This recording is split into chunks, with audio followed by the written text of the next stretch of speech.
Assalamualaikum warahmatullahi wabarakatuh. Pada kesempatan kali ini kami akan menyampaikan hasil diskusi kelompok kami.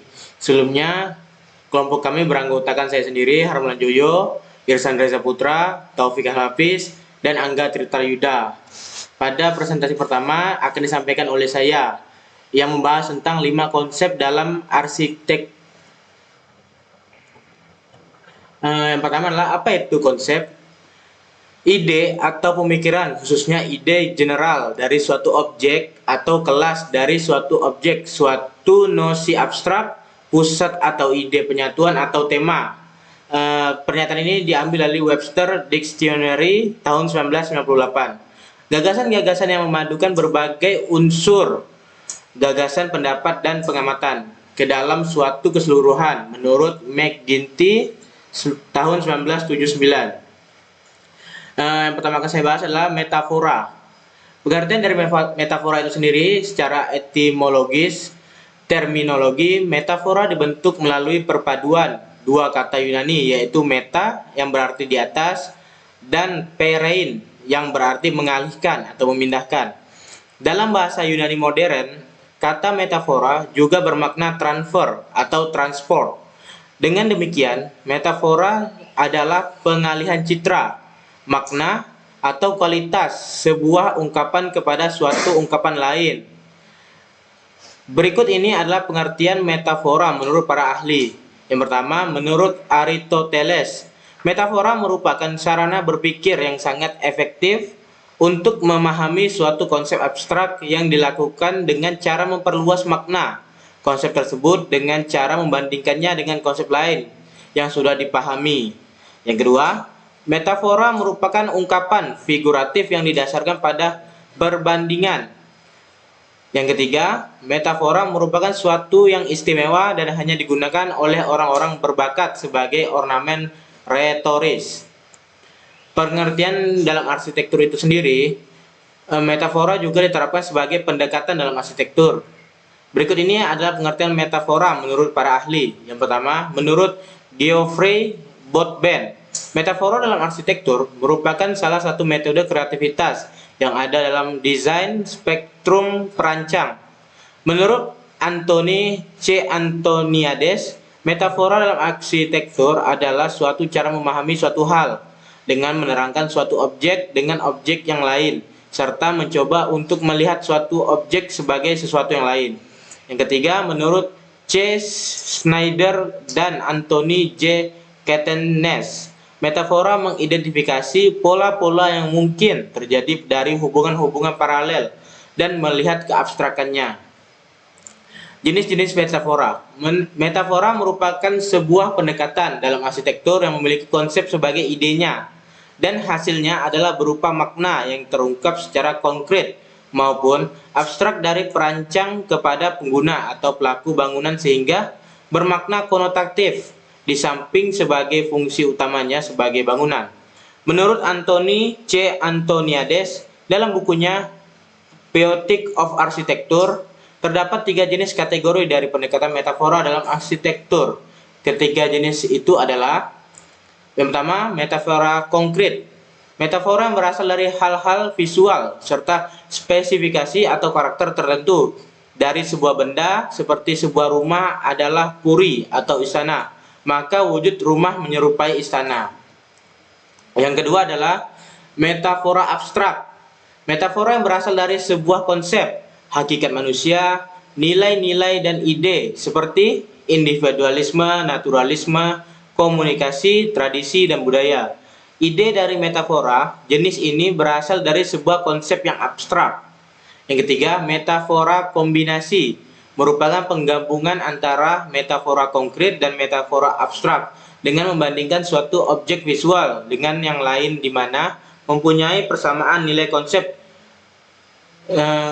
konsep dengan objek visualnya. Metafora kombinasi dapat dipakai sebagai sarana dan acuan kreativitas perancangan. Contoh-contoh pendekatan metafora, yaitu bangunan pertama adalah Lego House. Yang kedua, Sydney Opera House. Yang kedua yang kita bahas adalah analogi. Pengertian dari analogi, merupakan salah satu pendekatan bentuk yang digunakan dalam dunia arsitektur.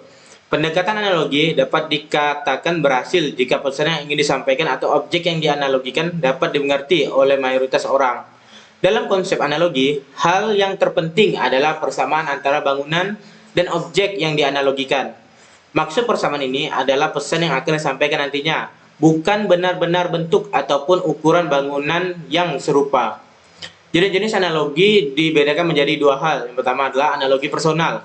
Yang dimaksud oleh analogi personal adalah seorang arsitek yang membayangkan atau mengendalikan dirinya sendiri sebagai bagian dari permasalahan yang ada di dalam desain sebuah arsitektur. Hal ini dimisalkan seperti sang arsitek yang seolah-olah membayangkan dirinya sebagai bangunan yang menghadap ke suatu arah tertentu, bagaimana respon yang akan diterimanya dan terhadap cahaya matahari yang datang. Yang kedua adalah analogi langsung. Direct analogi atau analogi langsung ialah analogi yang paling mudah dimengerti atau dipahami bagi orang-orang lain dibandingkan tipe analogi lainnya. Dengan analogi ini, arsitek akan menyelesaikan permasalahan desain berdasarkan fakta dari cabang-cabang ilmu lain. Analogi simbolik. Analogi simbolik adalah analogi di mana sang arsitek menyelesaikan permasalahan desain dengan cara menyisipkan makna tertentu secara tersirat. Analogi ini dapat dikatakan sebagai bentuk analogi tidak langsung. Contoh-contoh pendekatan analogi yaitu siapa yang tidak tahu dengan Menara Eiffel?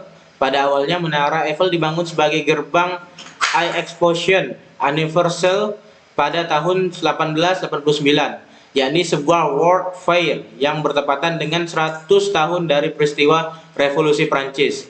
Meski pada saat itu berlangsungnya proses pembangunan mendapat banyak kecaman dan protes dari masyarakat setempat, akan tetapi Menara Eiffel tetap dibangun dari tahun 1887 sampai dengan tahun 1889. Desain dari Menara Eiffel ini ternyata juga menggunakan pendekatan analogi.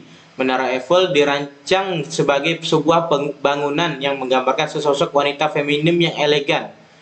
Menara Eiffel seakan mempresentasikan bagaimana seorang wanita anggun berdiri, bagaimana bentuk tubuhnya yang elegan. Ya, contoh kedua adalah Roncamp Chapel Le Corbusier. Le Corbusier adalah salah satu arsitek terkenal dan berpengaruh di dunia arsitektural. Karya Le Corbusier yang satu ini banyak sekali dimiripkan dengan bermacam-macam objek seperti telapak tangan yang membuka seolah berdoa, atau juga seperti kapal laut berbentuk bebek, topi pelukis, dan masih banyak lagi. Akan tetapi, arti dari bangunan tersebut ternyata berbeda dengan apa yang dimaksudkan dari Le Corbusier sendiri. Broadbent menuturkan bahwa inspirasi dari Roncamp Chapel ini berasal dari sebuah cangkang kepiting yang secara tidak sengaja ditemukan oleh Le Corbusier pada saat sedang berjalan-jalan di Pulau Long Island. Contoh selanjutnya adalah Turning Torso, berada di Swedia, Santiago, yang dirancang oleh Santiago Calatrava. Analogi yang diambil dari bangunan Turning Torso ini adalah pergerakan tubuh manusia, yakni bentuk tulang belakang yang seolah seperti dipilin. Analogi ini memberikan pembelajaran mengenai movement dan struktur. Sang arsitek Calatrava menyadari bahwa di dalam struktur itu sendiri terdapat movement yang tidak dapat dihindarkan lagi, pasti akan terjadi. Pada desain Turning Torso ini dapat dilihat struktur tulang belakang manusia masih sangat memungkinkan untuk terjadinya pergerakan. Akan tetapi masih dapat menjadi struktur yang kokoh dan masih dapat bertahan hingga saat ini. Materi selanjutnya adalah esensi atau hakikat. Pengertian hakikat adalah menyaring dan memusatkan aspek-aspek persoalan yang rumit menjadi keterangan-keterangan gambling yang lebih ringkas. Hakikat mengandung pengertian dalam aspek yang paling penting dan instit dari benda yang dianalisis. Pada dasarnya, hakikat antara lain adalah konsep yang mengandung pengertian aspek yang paling penting serta intrinsik dalam desain.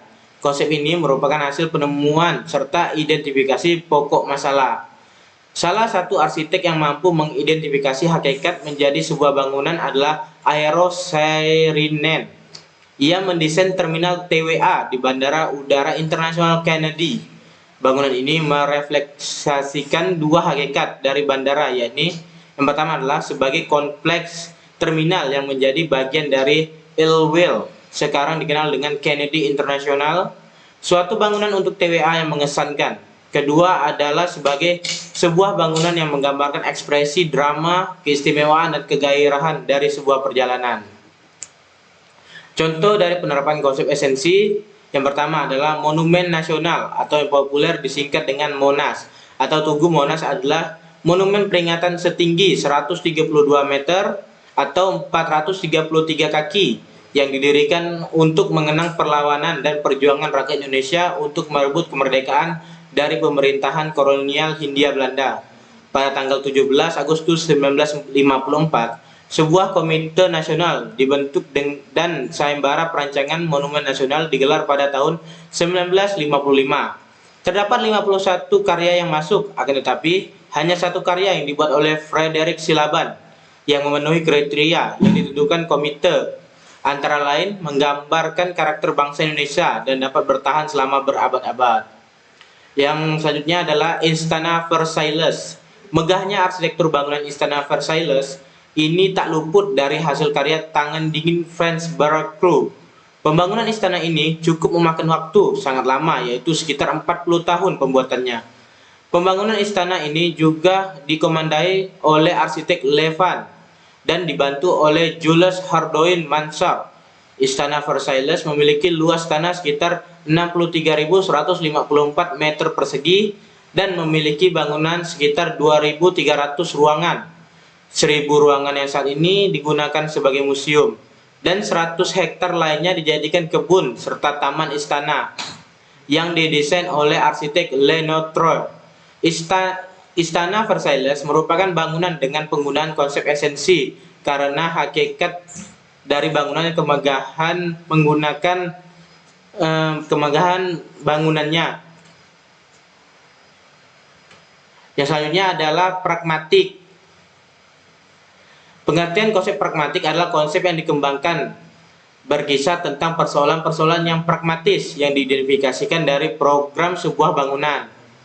Konsep ini dikenal sebagai tanggapan langsung dari pemecahan masalah suatu proyek dan perancangannya.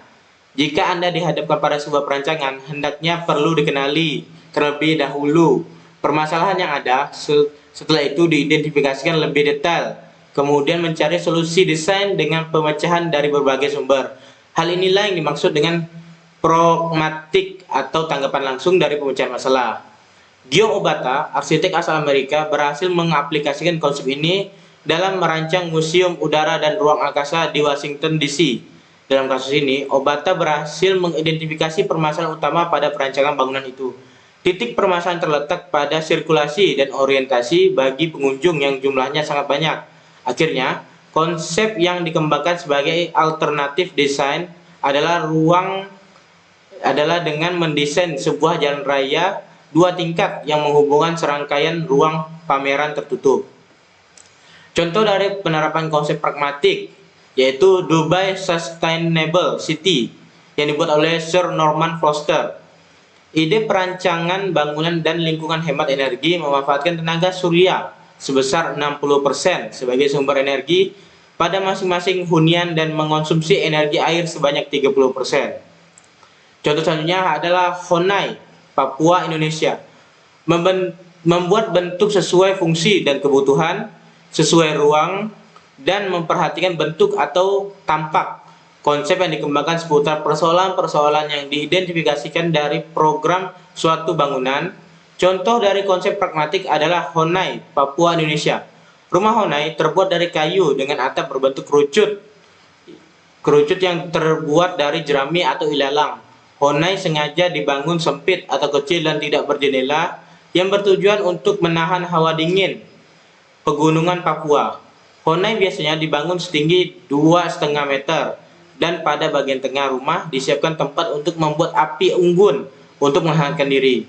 Honai dibangun dengan prinsip arsitektur pada zamannya yang telah diperhitungkan dari sistem kebutuhan yaitu keterbatasan iklim tanpa memikirkan bentuk dan tampak dari bangunan. Konsep selanjutnya adalah utopia. Pengertian dari konsep utopia adalah sebuah cita-cita, adalah konsep ide yang dibawa sendiri oleh arsitek kepada masalah yang bersangkutan.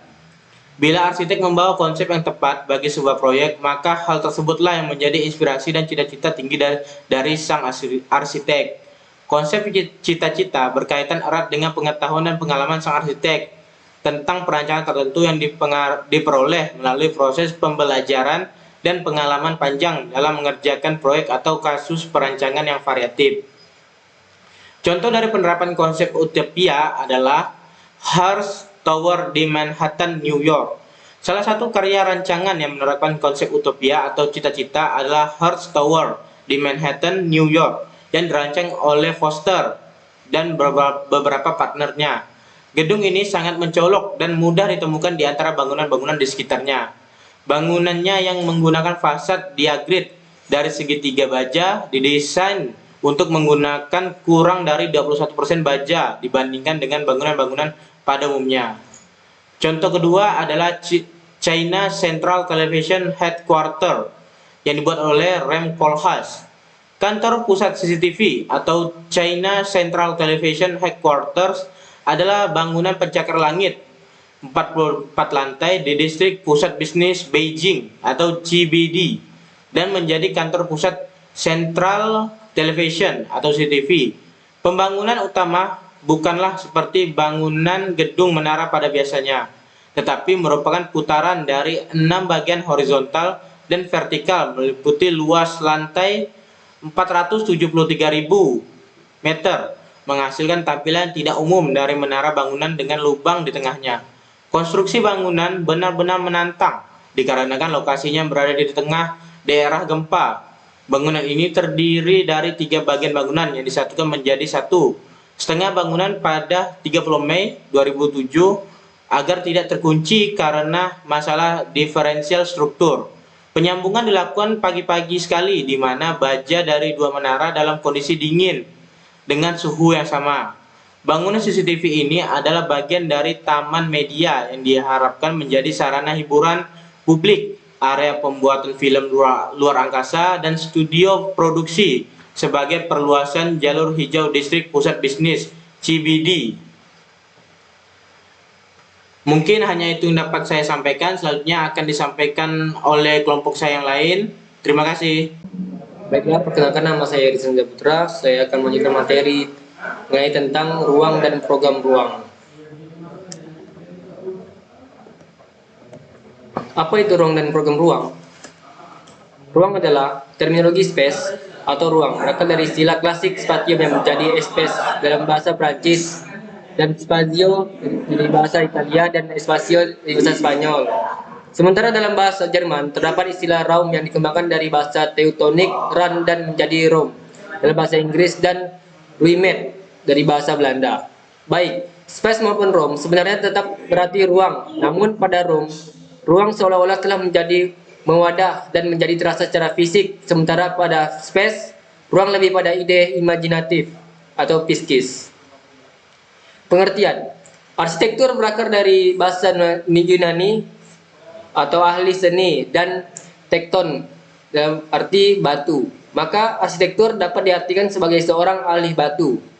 Sampai pada pertengahan abad ke-19, para tukang batu ini tidak pernah membicarakan apakah lagi meneruskan ruang sebagai bagian dari dunia batu mereka. Namun, sejak sejumlah filosof dan ahli sejarah seni seperti Hildebrand dan Skarmasow mulai mengkristalisasikan ide ruang sebagai hal yang hakiki dari seni-seni plastis pada tahun 1893. Banyak arsitek yang mulai mengungkapkan pernyataan bahwa ruang merupakan hal yang fundamental bagi arsitektur. Van de Veen pada tahun 1986. Ruang dalam terminologi arsitektur dapat dikatakan sebagai ruang yang bentuk negatif di antara elemen-elemen fisik. Ruang merupakan derivat atau turunan dari konsep sebuah garis Van de Velde pada tahun 1865. Yang B, ruang adalah sesuatu yang dilingkupi oleh dinding-dinding yang harus tetap planal dan telanjang ruang, termanifestasikan keluar atau dalam kurung cermin oleh kompleks dari dinding-dinding dari Hendrik P. Birlec pada tahun 1908. Yang C, ruang adalah sesuatu yang dibatasi oleh bidang vertikal dan horizontal. Yang pertama, ada contoh dari gambar ruang sebagai bentuk yang negatif di antara elemen-elemen fisik. Contoh kedua, ruang sebagai sesuatu yang dibatasi oleh dinding-dinding yang planar. Secara umum, ruang dapat disimpulkan sebagai suatu wadah atau tempat aktivitas manusia yang dibatasi wilayahnya oleh suatu bidang vertikal dan bidang horizontal. Ruang dalam arsitektur dapat ditelah melalui kajian sederhana terhadap konsepsi Vitruvius terhadap konsepsi arsitektur. Menurut Vitruvius, dalam Tin Book of Architecture-nya, menjabarkan arsitektur sebagai suatu karya yang memiliki 3 unsur utama, yaitu virtinitas atau kekokohan, yang kedua utilitas, kegunaan, yang ketiga venustas. Utilitas atau fungsi kegunaan terbagi menjadi 2. Yang pertama ada fungsi bangunan dan fungsi ruang. Berikutnya firmitas atau kekokohan dalam kurung struktur. Ada terbagi menjadi 2 seperti superstruktur dan substruktur. Yang ketiga venustas. Terbagi menjadi 2. Yang pertama ada estetika bentuk dan yang kedua estetika ekspresi. Macam-macam dan fungsi ruang. Secara umum, ruang dapat dibagi atas 2 macam ruang, yaitu yang pertama ruang interior atau dalam ruang. Yang kedua ruang eksterior atau ruang yang terdapat di luar bangunan. Sementara fungsi ruang terdiri atas ruang privat, ruang publik, ruang servis, dan ruang sirkulasi. Ruang privat adalah ruang di mana aktivitas yang sedang berlangsung di dalamnya bersifat privat dan hanya digunakan oleh kelompok atau individu yang tergolong kelompok privat. Contoh, suatu ruang privat adalah kamar tidur, ruang kerja, ruang kelas, dan sebagainya. Karakter suatu ruang privat adalah sebagai berikut. Yang pertama, jalur pencapaian tidak mudah dicapai dari luar. Yang kedua, bersifat individual.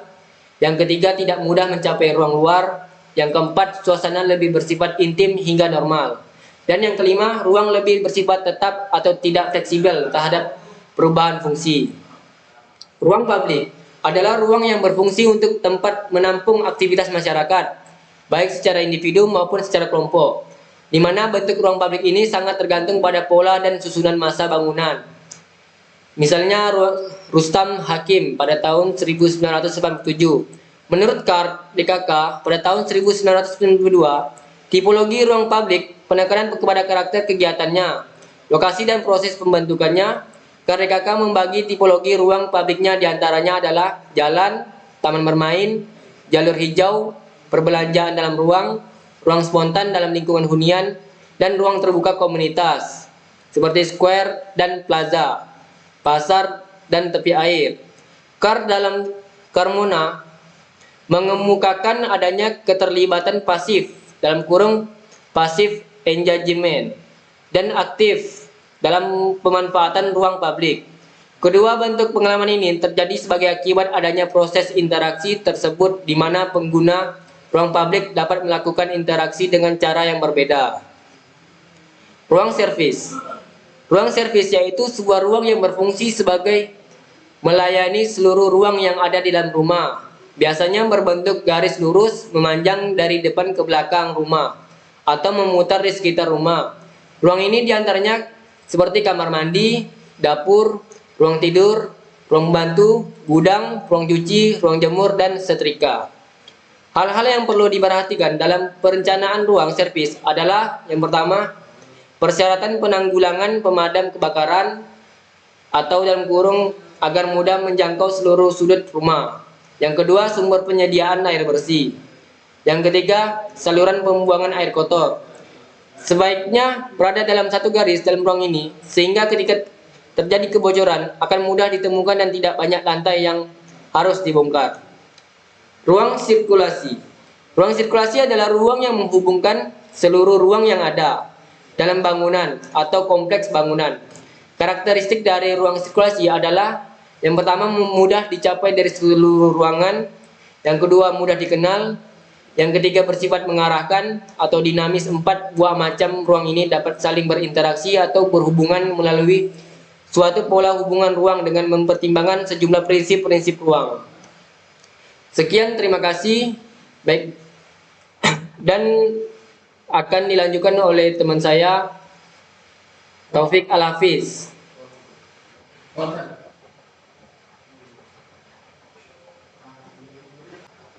Assalamualaikum warahmatullahi wabarakatuh. Baik, saya akan melanjutkan presentasi dari Ihsan Reza Putra, yaitu organisasi ruang, yang disusun oleh Taufik Hafiz, itu saya sendiri. Apa itu organisasi ruang? Organisasi ruang adalah dilihat dari sudut pandang umum. Ruang merupakan bagian dari semesta yang memiliki dimensi 3, panjang, lebar, dan tinggi, dan dapat dihuni oleh kegiatan terkecil suatu benda atau atom. Dari segi struktur, ruang merupakan bagian 3 dimensi, memiliki panjang, lebar, dan tinggi, dibatas oleh elemen penyusun bawah, samping, dan atas, sebagian pembatas keluar atau masuk ruangan tersebut. Ruang berbeda dengan ruangan. Ruangan hanyalah dalam konteks ruang dalam, sedangkan ruangan meliputi interior dan eksteriornya. Linear. Pengertian linear, suatu urutan dalam satu garis dan ruangan-ruangan yang berulang. Linear artinya garis lurus yang menata ruang berjejer mengikuti arah garis tersebut. Pada organisasi ruang linear, ruang atau massa selalu mengacu pada garis linear yang menjadi patokannya. Dalam organisasi ruang linear, yang biasanya menjadi patokan adalah jalan lurus yang membagi dan menata ruang. Contoh organisasi ruang linear adalah pola bangunan yang ada di pinggir sebuah jalan lurus yang memiliki pola massa linear. Aksial. Pengertian aksial, organisasi ruang yang terbentuk berdasarkan garis aksial tertentu yang menghubungkan antara ruang dan membuat sebuah pola. Pola aksial ini bisa juga merupakan pengembangan dari beberapa pola organisasi ruang linear. Aksial berasal dari garis aksis atau sumbu tertentu yang membentuk pola ruang. Contoh organisasi aksial adalah pola permukiman di sebuah desa, di mana rumah-rumah penduduknya akan terbangun di sepanjang tepi jalan, sementara area yang tidak dilalui oleh jalan biasanya merupakan sawah dan tegalan. Grid. Pengertian grid, organisasi ruang-ruang dalam daerah struktur grid atau struktur 3 dimensi. Grid dapat ditentukan oleh beberapa faktor seperti letak massa atau ruang, posisi struktur, posisi jalan, dan sebagainya. Contoh organisasi ruang. Grid misalnya dalam sebuah bangunan hotel, maka pola ruangan tertentu oleh grid struktur yang merupakan jarak antar kolom struktur. Bangunan grid struktur dalam bangunan memudahkan kontraktor meletakkan kolom dalam kenyataannya. Terpusat. Pengertian terpusat, sebuah ruangan dominan terpusat dengan pengelompokan sejumlah ruang sekunder. Ruang pusat biasanya merupakan ruang dengan hierarki yang tinggi dan sering dianggap penting atau utama. Organisasi terpusat bisa dengan bentuk persegi atau radial. Contoh organisasi terpusat misalnya pada desain sekolah, di mana terdapat banyak gedung-gedung kelas semuanya menghadap ke bagian tengah atau merupakan lapangan upacara. Posisi tengah tidak harus merupakan bangunan, bisa saja ruang terbuka atau memiliki nilai penting yang bisa mengikat semua massa di sekitarnya. Radial. Pengertian radial, sebuah ruang pusat yang menjadi acuan organisasi ruang-ruang linear yang berkembang menurut arah jari-jari. Organisasi radial memiliki kemiripan dengan sistem organisasi sentral, hanya saja perletakan adalah lingkaran. Contoh sederhana, organisasi radial bisa dilihat pada beberapa stadion sepak bola yang menggunakan tribun melingkar. Pada tribun ini, letak semua pandangan adalah ke tengah berorientasi pada lapangan yang dianggap lebih bernilai. Cluster. Pengertian cluster, kelompok ruang berdasarkan kedekatan hubungan atau bersama memanfaatkan suatu ciri-ciri atau hubungan visual. Organisasi cluster disebut juga organisasi kelompok ruang homogen, yang artinya memanfaatkan ciri fisik yang sama, misalnya bentuk, ukuran, atau fungsi. Contoh organisasi cluster adalah pada desain kompleks perumahan di mana rumah-rumah dengan tipe dan ukuran yang sama dikelompokkan dalam satu klaster. dan dipisahkan dengan rumah lain yang berbeda tipe dan ukuran. Korelasi atau hubungan ruang. Penjelasan dari korelasi dan hubungan ruang, suatu bangunan yang memiliki ruang apabila ditempati atau dihuni maka akan terjadi suatu hubungan timbal balik antara ruang dengan penghuni tersebut. Dalam konteks ini, tidak hanya manusia saja yang disebut penghuni ruang, tetapi juga makhluk hidup lainnya yang menempati ruangan tersebut. Karena selain rumah, manusia juga ada rumah anjing, rumah sapi, kandang ayam, dan rumah semut, dan sampai rumah semut.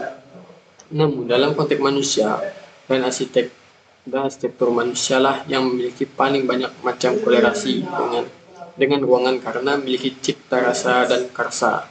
Hubungan tersebut dibagi menjadi hubungan secara fisik maupun non-fisik atau psikis ruang. Dalam hal ini, arsitek memiliki peran untuk menjabatani antara ruang dengan penghuninya agar terjadi hubungan timbal balik yang harmonis. Sekian, terima kasih dari saya. Akan dilanjutkan oleh Angga Tirta Yuda. Baik, saya akan melanjutkan presentasi kelompok kali ini, dan materi yang akan saya presentasikan yaitu program dan besaran ruang. Apa itu program dan besaran ruang? Baik, sebelum saya akan menjelaskannya, saya akan mematikan kamera saya terlebih dahulu agar tidak terganggu belajarnya pada materi kali ini. Program dan besaran ruang adalah, pada dasarnya, ruang adalah tempat aktivitas manusia. Oleh karena itu, untuk mendapat menghitung besaran suatu ruang, terdapat sejumlah pertimbangan. Pertimbangan-pertimbangan dalam menghitung besarnya suatu ruang adalah: yang pertama, pelaku atau menyangkut besaran antropomorfik dan jumlah pelaku. Yang kedua, aktivitas atau jenis dan karakteristik aktivitas. Yang ketiga, furnitur atau peralatan yang akan mendukung suatu aktivitas. Oke, pelaku. Pengertian pelaku dalam hal ini adalah orang atau sekelompok orang yang akan beraktivitas dan menggunakan suatu ruangan. Pelaku dapat dikategorikan atas. Yang pertama, pelaku internal atau juga bisa privat. Yang kedua, pelaku eksternal atau publik. Besaran antropomorfik menunjuk pada besaran tubuh seorang pelaku. Besaran ini dapat berbeda untuk suatu orang terhadap lainnya. Namun, untuk dapat memudahkan perhitungan, umumnya dapat digunakan standar besaran antropomorfik yang telah distandarisasikan. Besaran ini dapat mengacu pada besaran antropomorfik yang pada data arsitektur atau standar Eropa, ataupun time saver standard, yaitu standar Amerika. Pada besaran antropomorfik dapat dilihat luasan area seorang pelaku pada kondisi berdiri, duduk, hingga tidur. Oke, untuk aktivitas, pengertian jenis aktivitas yang menyangkut pengelompokan atas sebuah aktivitas ke dalam kelompok privat, semi-privat, publik, semi-publik, maupun service. Karakteristik aktivitas didasarkan pada tingkat keleluasaan dan suasana yang sesuai dengan suatu jenis aktivitas tertentu. Sebagai contoh, untuk seorang yang melakukan kegiatan membaca buku dan bekerja kayu memiliki karakter yang berbeda walaupun memiliki jenis aktivitas yang sama, yaitu privat. Karakter aktivitas membaca buku cenderung statis dibanding karakter bekerja kayu. Dengan demikian, maka tidaklah mengherankan bila kedua aktivitas di atas menuntut luasan ruang yang berbeda pula. Oke, selanjutnya furnitur. Pengertian furnitur menyangkut seluruh media perabotan yang menunjang sebuah aktivitas tertentu. Besaran dan luas sebuah furnitur dapat mengacu pada ketentuan standar baku yang telah ditetapkan. Sebagai contoh adalah ukuran furnitur berdasarkan data arsitektur kaya Neuvet. Selanjutnya, program ruang. Untuk pemrograman dalam arsitektur itu dapat dikatakan sebagai proses menggali fakta-fakta hingga menetapkan kebutuhan-kebutuhan klaim.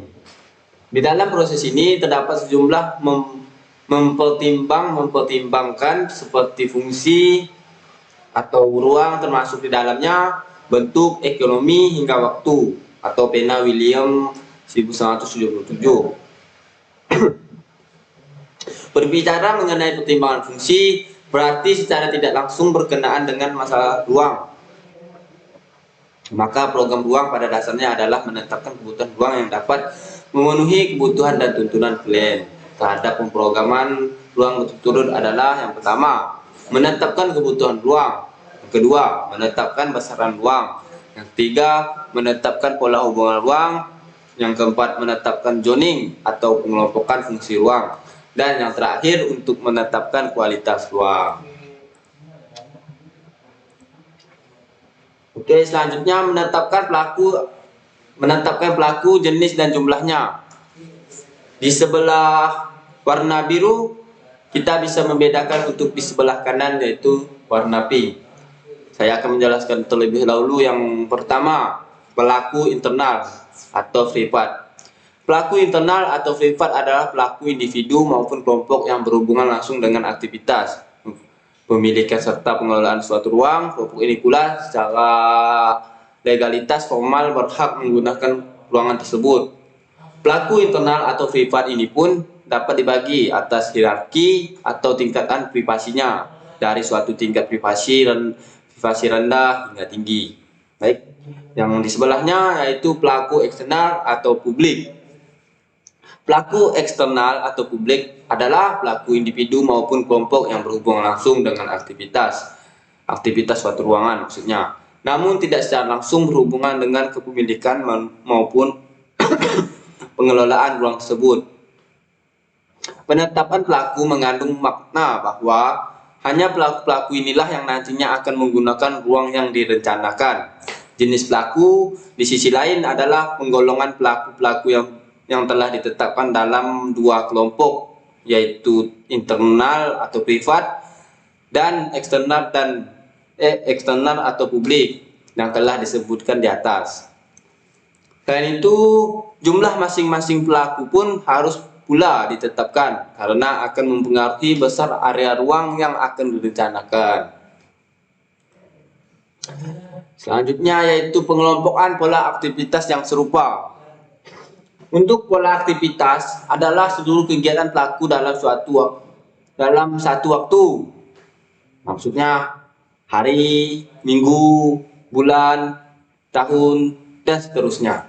Yang memiliki suatu keteraturan di dalam ruang yang direncanakan. Pola aktivitas ini dapat dirumuskan melalui pembuatan skenario aktivitas pelaku yang mungkin terjadi. Skenario aktivitas dapat dilakukan melalui kegiatan pengamatan atau observasi terhadap aktivitas-aktivitas pelaku yang ada pada ruangan yang direncanakan, atau dengan mengamati pola aktivitas pada ruang dengan fungsi yang serupa dengan ruang yang akan direncanakan. Selanjutnya, menetapkan pola aktivitas pelaku yang ada diakomodir. Untuk tahapan kali ini, setelah pola aktivitas didapatkan adalah pengelompokan pola-pola yang memiliki kesamaan. Perlu untuk dicermati adalah pola-pola yang membutuhkan suatu ruang khusus dan yang dapat digabungkan dengan ruang lainnya. Hal ini sangat penting karena tidak seluruh pola aktivitas menuntut suatu ruang yang mandiri. Selanjutnya, menetapkan kebutuhan ruang. Tahap akhir dari proses ini adalah dengan menetapkan ruang-ruang yang dibutuhkan, mengingat bahwa terdapat pola-pola aktivitas yang serupa namun tidak diakomodir dalam sebuah ruangan maksudnya. Maka perlu pula dicatatkan akan jumlah ruang yang akan dibuat untuk memudahkan proses menetapkan kebutuhan ruang ini.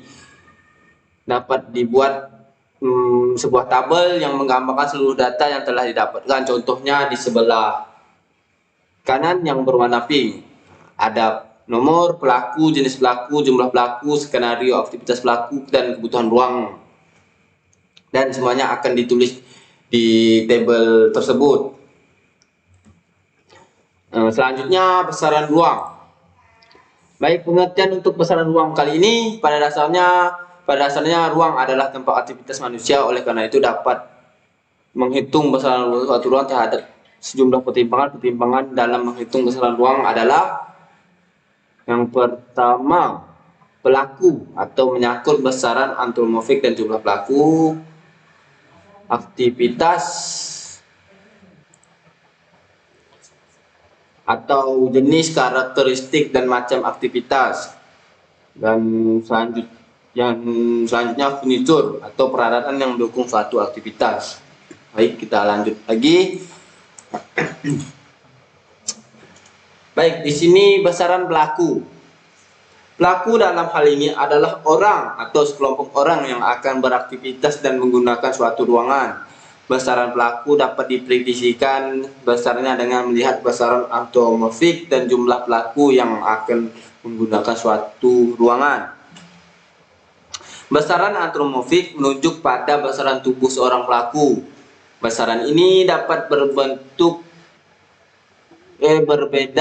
untuk satu orang terhadap lainnya. Namun untuk dapat memudah perhitungan, umumnya dapat digunakan standar besaran antropomorfik yang telah distandarisasikan.